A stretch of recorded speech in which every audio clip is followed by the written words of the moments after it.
Hello, everyone. This is your host, Irsa Khalid, and I welcome you all to another exciting, interesting, and insightful episode of Conversation with the Diplomat by Diplo TV. Diplo TV is an initiative of the Diplomatic Insight, which is Pakistan's premier diplomacy and foreign policy platform for over 17 years. We believe in peace through informed dialogue, and this show is one of the flagship platforms to further that vision. My dear fellows, there is a silent bridge in international affairs, often built not through treaties, but through the power of cultural diplomacy. It is the ability of a diplomat to speak not just the language of a nation, but to understand its history, its nonsense, and its heart. To truly represent a country, one must first be a scholar of the world. I am honored to introduce His Excellency Mahmood Akhtar Mahmood, Ambassador of Pakistan to Ivory Coast. Greetings to you, Your Excellency. Thank you very much. Thank you very much for giving me this opportunity and engaging with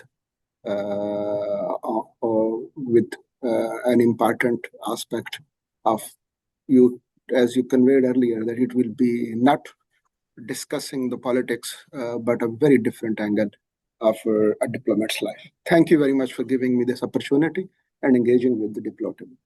Okay. Viewers, let me tell you more about our esteemed guest. Mr. Mahmood Akhtar is a career diplomat since 2004. He is a historian and a polyglot who speaks several languages, including Chinese, Arabic, and Persian. His journey has taken him from the strategic hubs of Shanghai, Hong Kong, and Chengdu to the diplomatic centers of Brussels and Cairo. He has served in pivotal roles as consul in Shanghai and Hong Kong, and later as deputy consul general in Chengdu, China. Beyond his overseas missions, his experience is vast. He has held high level leadership roles at home, including a senior position at the National Security Division within the Prime Minister's office. His Excellency, welcome to Diplo TV. My first question to you is: diplomacy is a demanding life, but there's always a person behind the title. Before we dive into your career, tell us about your personal journey and what truly drives you. Thank you very much. That's a very interesting question. For me, the basic driving factor for joining the diplomatic foreign service of Pakistan was that for me is the pursuit of knowledge and curiosity and traveling around the world. So these were the major factors which still keep me driving. And in that, there is insatiable desire within me to know more about the existing world, the ideas, the culture, the society, the government systems, and the people. And in that, the most important driving factor is always connecting the ideas, connecting the people, connecting the cultural landscapes. In that, there is role of nationalities, of religion, of human values, and human beings. So, basic driving factor for me has always been the curiosity to know more and to travel around and see around and see those things which would have never been possible without being part of this diplomatic job. Yes, it entails abnormal moments in your life Right. when you are cut off from your culture, but the basic thing is always there because we have only one life and there is too much to know. Yes, there's And too much to explore and see the world. yes, And so at the that same has been the time, benefit. yeah, and at the same time, when you are cut off from your culture, but you are experiencing a whole lot of other cultures and diversity and experiencing all of those, like different people, different places.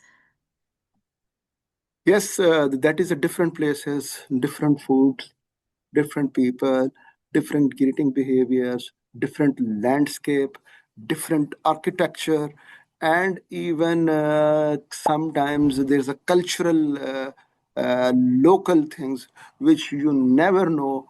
Maybe you are Right, spending more than 1 year and then get to know. Sometimes they are such that you have to commit some very innocent mistakes to know those factors because these right. are very local thing and it sometimes it is challenging, just like I have spent more than half of my career in China in various capacities. So about China, I used to show that it is not another culture, it is another world. That was Okay. completely a different way of thinking, way of eating, way of greeting, and architecture, or even going on the street. So, in this whole process, it is a continuous exploration. That Okay. exploration goes unstoppable, and in that there are, yes, there are some moments of excitement, you, and there really eureka moments that you come to know that, oh, maybe I just read it and heard it, but experiencing them firsthand, it is Okay. always part of the process. Tell us about any cultural shock you have experienced in China, talking about China. No, the most important thing is the cultural shock. I will not say shock. I will say it. Right. It's exploration. It is just not a shock. Absolutely. I don't believe in cultural shock because Right. the basic thing is, yes, people are different, and their eating, their food, their living things are different. So most important thing about China is just like the food. Okay. uh, there was a diplomat just in 1949. He was a Chinese ambassador. He wrote a book on food. And in that, he mentioned a beautiful thing that for the kings, the great achievement is to rule. And for the common people, it is the food. That is their ultimate thing. And it shows a very deep element of reality about Chinese society. So the people's care about the food, and you can say that the culture of food is enormously developed within China. For example, Hmm. a normal person who is going to have a normal food, in that his food will be consisting 3 to 4 items minimum. That Okay. is that street type, you can say, that vendor sending, and the cheapest food, there will be a soup, there will be a pickle, something green, and the main course. Okay. So Right. it is so much ingrained within the Chinese system to care about the food and the variety of food. For example, in So my own are they life, into eating healthy and do they yes, prefer yes, to that is the be very important thing, that the healthy and balanced food. That right? is combination of vegetables, proteins, carbohydrates. That is deeply ingrained into their culture of having a centuries old, thousands of years old yin and yang culture. Yes, in modern cities there is a culture of fast food, but Exactly. the majority of the people still rely upon traditional foods. The ingredients have increased, the quality has increased, and the most important thing is they still follow the early dinner tradition. That is, even we had adopted. I don't come from an urban background, so I still remember my mother will cook usually around Maghrib prayer, just like the Aftari time Right. nowadays, Ramazan. So we will be six Exactly. to seven, the food will be there. And in China, almost 70-80% people, other than odd workers or some students, they follow the same tradition, that And they, yeah. they will have early dinner, that based upon healthy things, and it also contributes to the well-being, not of enjoying the food, you have ample time, but of health. Yes, and I think so. Eating early can do wonders to your health, to your gut. And also, the one more very important point which you have highlighted, that they know how to balance their carbs, proteins, and all these things in one meal, which is also very important. And we should be mindful while eating that we should balance proteins, fats, carbs in our 3 meals throughout the day. And everybody must have this basic knowledge about food, I must say. Um, okay, so the next question from you is, we were talking about your journey. We all have a moment where our path becomes clear. When did you first realize that representing Pakistan was your calling? What drew you to the fast-paced life of a diplomat? Yes, it can be a calling because it was for me. It was my first choice to Right. join for service of Pakistan, But what was and that one moment when you decided, "Okay, this is what I want"? no, if you say, as I mentioned earlier, to see about the world. So I still remember it was 1921 when there was Corona was raging. So I was posted in China. So when almost in May, whole world was closing, but China was opening. So after 2 3 months of being only one, my family has come back to Pakistan. Dealing with, I was the only one in Chengdu, and then we have been. I was the sole officer there, working as acting consul, then doing all the planes which were taking the medical equipment, other things from Chengdu to Pakistan because it was raging phenomena. Then after almost 3 months working non-stop in that, the time was like that, my office was around 3 kilometers away from the place I was living. So every day I will come around 1:30 and 2 o'clock a.m. back from the office, and then around Okay. 10 I will going back. One day I came, and usually at that time I will prefer to walk instead of driving. So one day I was around 12 and 12:15. Then the security guard was there because I could speak Chinese. She said in Chinese that today you have come earlier. He had used to be so much known. So it was that time. And then I took my own vehicle, and then I drove that I need to get off that routine. So in that I traveled. It was because I told you I love to travel. So in that the element of driving, myself driving is very important. So in that, I was there in southern China. Then there is one province is called Yunnan province that borders previously East Pakistan, Bangladesh, and Southeast Asia. So I was Okay. driving there. So in the mountains, suddenly the rain started. So the rain started. It was a mountainous roads, and even I could see there is a one car coming on other side, but it was very steep and raining. I stopped my car. What was the reason? On my right side, there was a complete rainbow. The Okay. rainbow was complete Wonderful. rainbow, which I have never seen in the world. So I stopped my car that I wanted to see it and stop it. It was a steep place, and an other car was coming, and it was raining. It was a feeling of excitement and danger. Then I stopped my car, and then I saw it. It was first time in my life to in mountains to completely see a bow, the rain and bow. So that was one of the moments which I will never forget. And in that week, I drove around 3,500 kilometers in a week alone.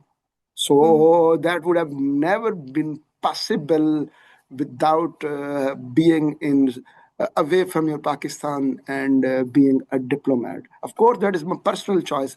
It is right. not included in that duty.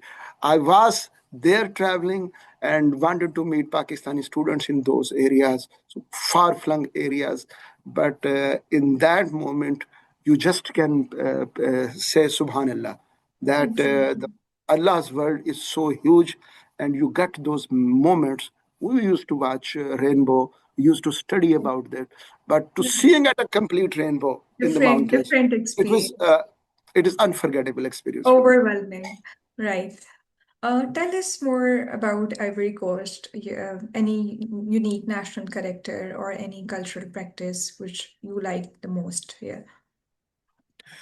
The most important thing which we, even my family, my children, always support that point of view.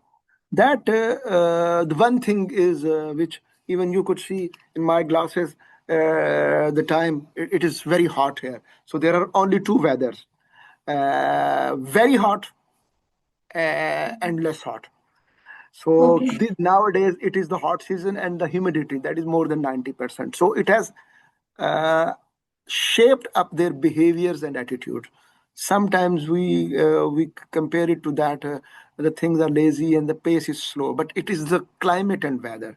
It is Effect completely of climate. tropical, Yeah. tropical weather, and it has affected, shaped up their food. For example, in this whole region, the food, they haven't gone to experimentation. There are basic foods. They call it plantains, big. The bananas, they will fry them and eat it. It's a food. They call it aloko. And there is cassava, and there's rice or chicken. For example, here the greatest challenge is they haven't tradition of milk, so you don't get fresh milk on stores. Nowadays, we are facing that challenge, that if the milk is there, that is a powdered milk in that, but the local culture. So due to food and environment, they have shaped up that and a simple food. Then the reason is, it is very humid. It is always almost 90% humid, and in humidity your taste buds are affected. Around 20 to 30% your taste buds sensation is reduced. So to cover up that, they call it pima. Their chilies, they're only hot.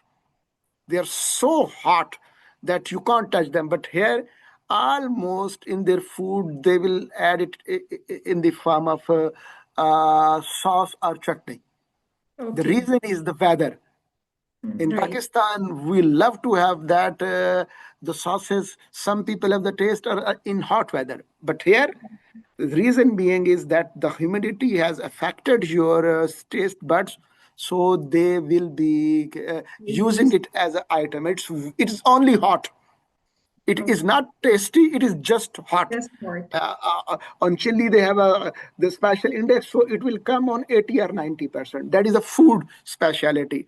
And the second speciality is, the reason is that sometime you are going on the road, there will be a child, suddenly they will be listening music, and they will be enjoying music and dancing in their own style. You will see the faces of the human being, the faces will be there. So there is a continuous feeling that people are happy and content in their own way. Life. You're right. That is the great difference.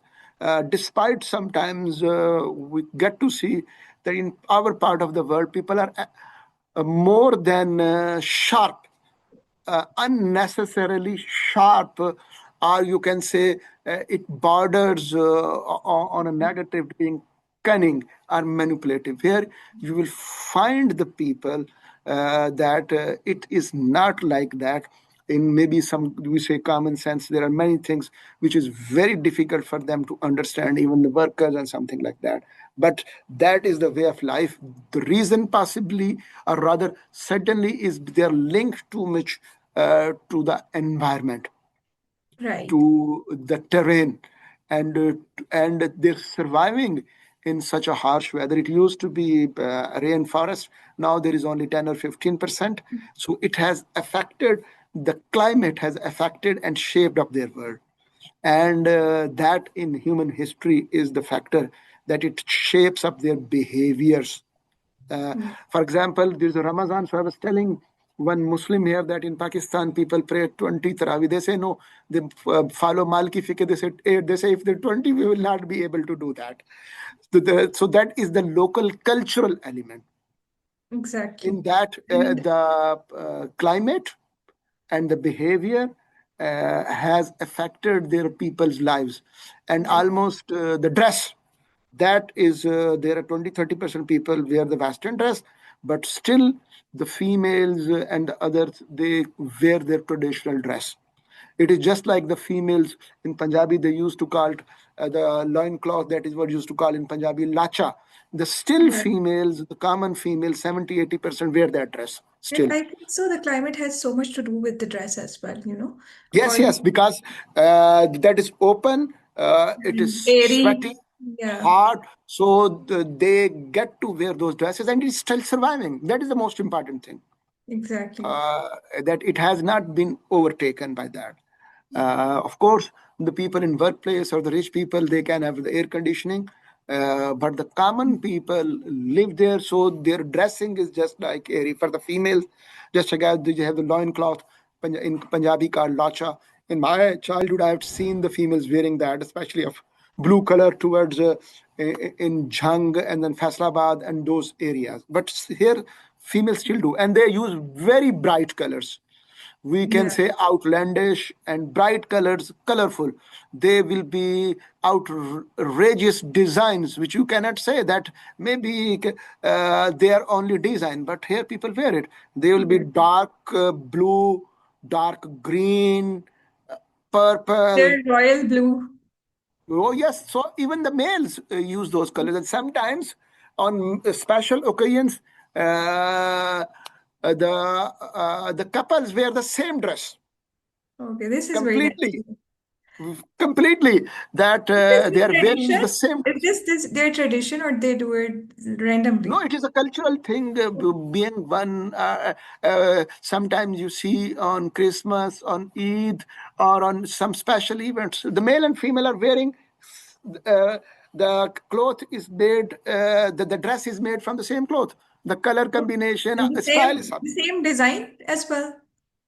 Yes, almost same, but Okay, it is on the special occasions. right. Special occasions. So that is a very special tradition here.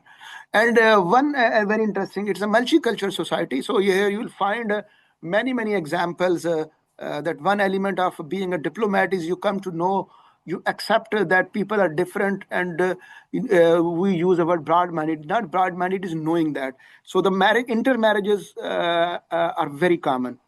Okay. So just besides our neighbor, there was a marriage. They invited us.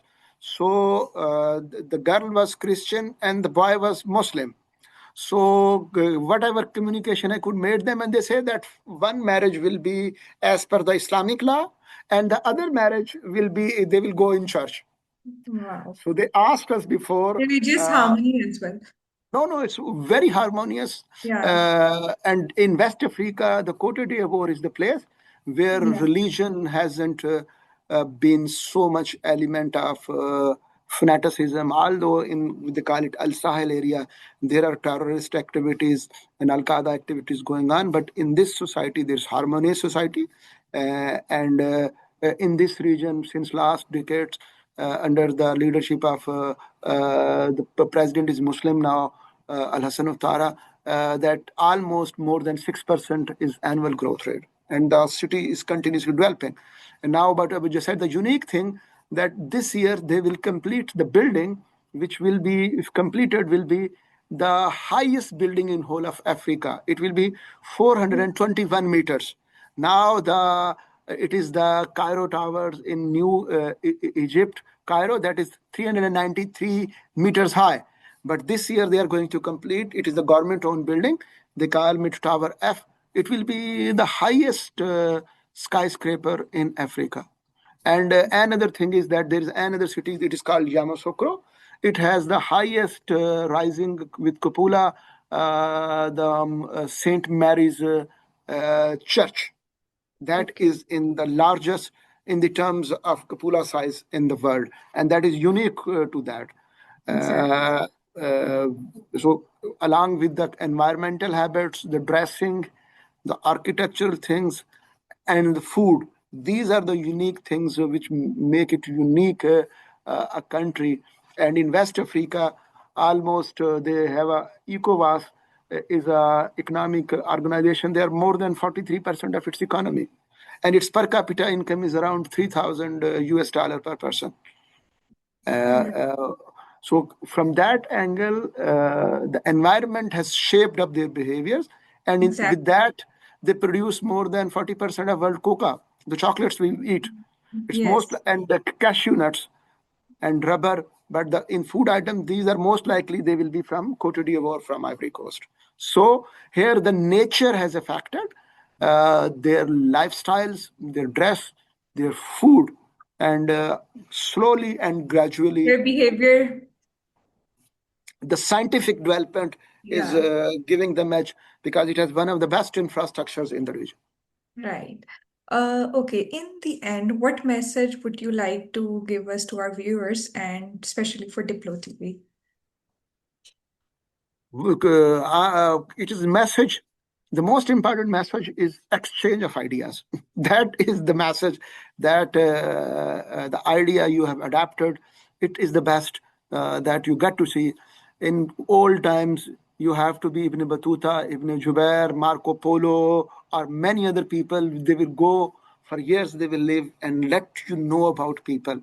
But Right. here, the power of technology, that you get to know more about people, and there's no message, but the element is we should be curious. Always keep on learning and knowing, because learning and knowing will come to know about the people, that people are there, they're less similar to that, maybe their way of doing is different, but it doesn't make them lesser or superior human beings. All human beings are Equal. equal.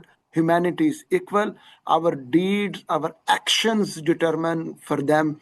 And in that aspect, being a diplomat has taught me that I have never ever thought that I'll be learning Chinese language. I'm going to be China, and Exactly. speaking that language, reading that literature, and talking to the people, and that give me an insight into one part of the world which has opened up new ideas. And I never thought that I will be in West Africa on South Atlantic, and then from here, it is the part South Atlantic. It used to be called where the slave trade started. It was Upper Volta. It was Gold Coast, just like Ghana.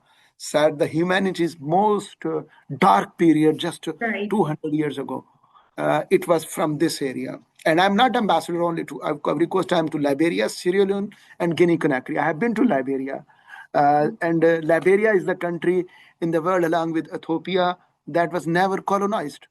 But they had the famous movie, The Blood Diamonds, and the Civil War was there. So it is that area which makes you feel that how much cruelty was done on the name of modernity and development, when in some Definitely. areas 60% of the males were taken as slaves across the Atlantic.